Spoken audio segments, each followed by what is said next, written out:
guys, welcome back. We will be talking about a book that I was supposed to ARC read called Bat Eater and Other Names for Cora Zeng, which is a darkly funny, gory, and ghostly horror novel by Kylie Lee Baker. Now, this book came out. Hold on, guys. I'm trying to find. When did it release?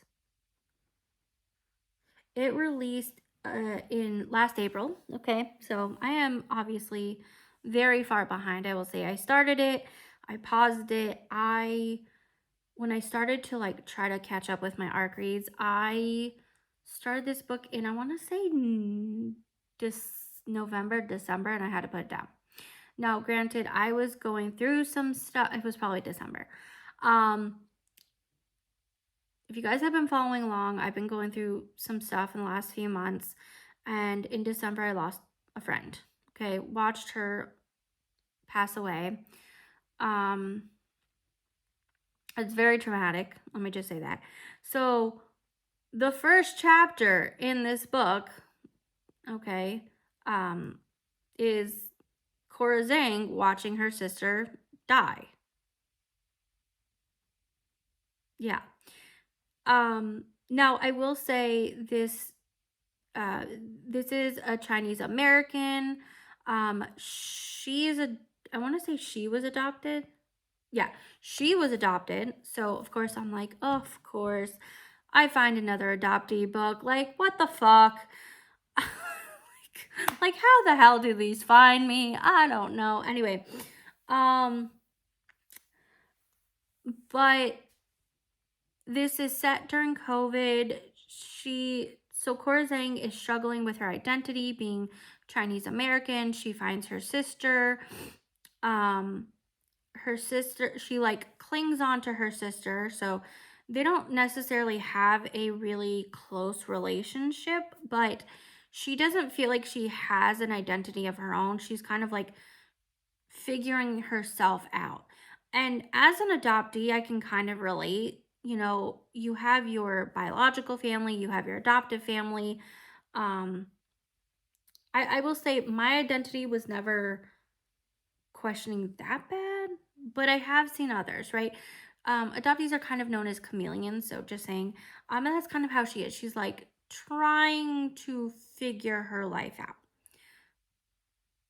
Mind you, she becomes a crime scene cleaner, so kudos to Kylie Lee Baker, because I have never read a book where your main character or the main premise of the book is crime scene cleaning. Like, we have detectives, right? We have the paranormal. Cool. Checks boxes. But to have actual crime scene cleaning and like be that detailed was definitely different and interesting. I will say I should have been in a better mindset when I first started the book. I will say the first little bit, and again, maybe it was just me going through shit. Okay. It took me a while to get through this, and I finally did. And I would say in the later half, it got really interesting. She's basically being haunted by ghosts. And while they're crime scene cleaning,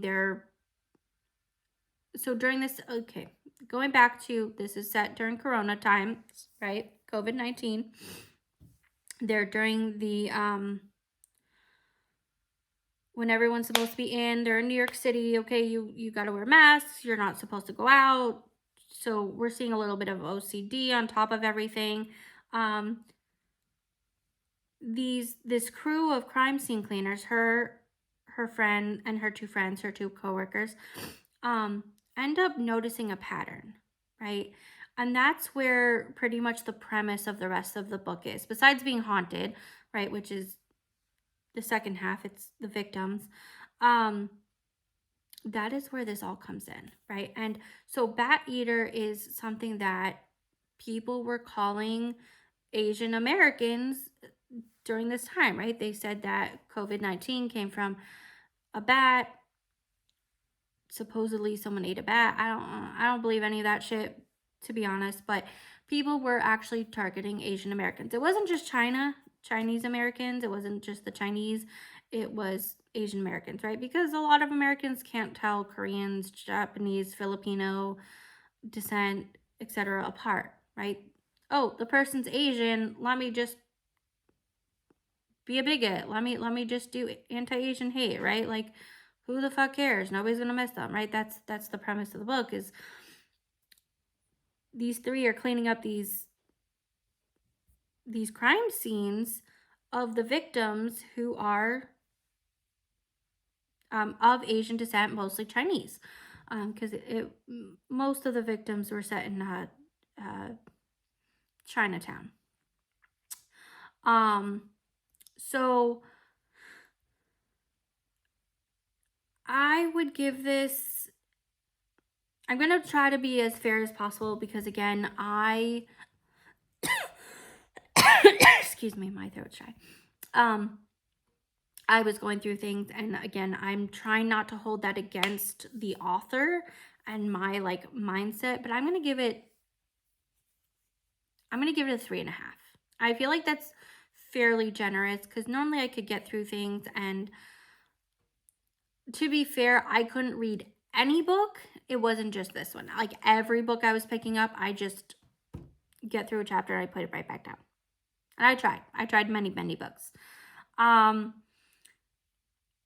I feel like it was a lot slower on the first half. I feel like although she did a great job with Cora Zeng as an adoptee and struggling with her, not only her being a transracial adoptee,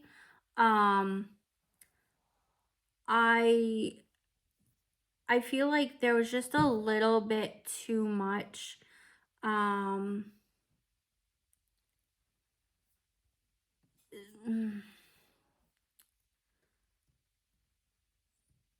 there was just too much like slowness, like too much backstory and identity and not enough action.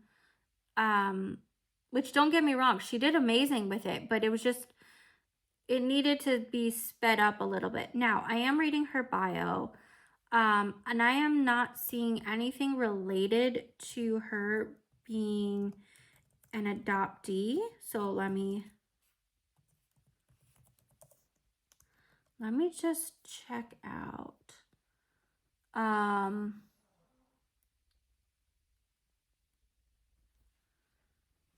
I just want to. Okay, so I'm not seeing anything related to her being an adoptee. It does say that she grew up in Boston and lived in Atlanta, Salamanca, I don't know where that is, and Seoul. Her work is informed by her Japanese, Chinese, and heritage. Okay, so there's nothing there that says she's an adoptee. So whatever research she did in terms of transracial adoption, I applaud her.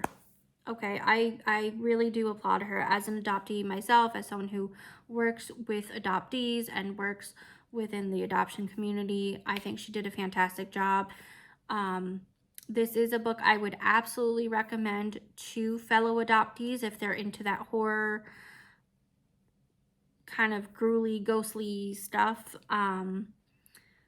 Again, I will give it a 3.5 stars for those reasons, but I would still recommend it to others.